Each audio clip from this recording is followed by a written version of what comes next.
7 bilyong tao sa mundo, nasa 1,000 ang kilala ko at 100 ang nakakausap ko. Pero ni isa walang nagtanong, okay lang ba ako? Ako makahinga. Di ako makapag-isip ng matuwid. Di ko na alam anong dapat kong gawin. Ang hirap na bigla ka na lang maiiyak, bigla na lang tumutulo ang mga luha kaya ang hirap sagutin. Kaya mas madali na lang sabihin, oo, okay lang ako. May problema ba ako?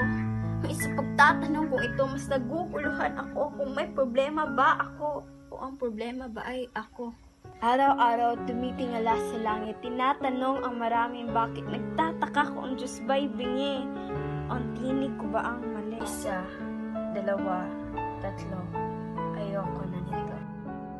Di ko binigay ito sa'yo para mahirapan ka, bagkus upang mapagtanto mo na kahit ikaw ay nakakulong sa rehas na iyong mga problema at depresyon, ay may mga taong nandyan para sa'yo at kailangan mo lang gawin ay pakinggan sila. Hindi pala bingi ang Diyos. Narinig niya ako, una-unahang pagkakataon, tumayo ako.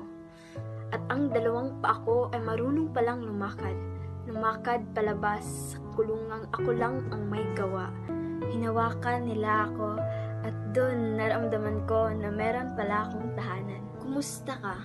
Okay ka na ba? Nagkaroon ng mga ngiti sa labi ko. Oo, okay na ako. Oo, kaibigan, hindi ka nag-iisa. May 7 bilyong tao sa mundo at may 1,000 taong pakikinggan ka. Huwag mong takpan ang iyong mga tenga at sagutin ang tanong ito na may saya. Kamusta ka?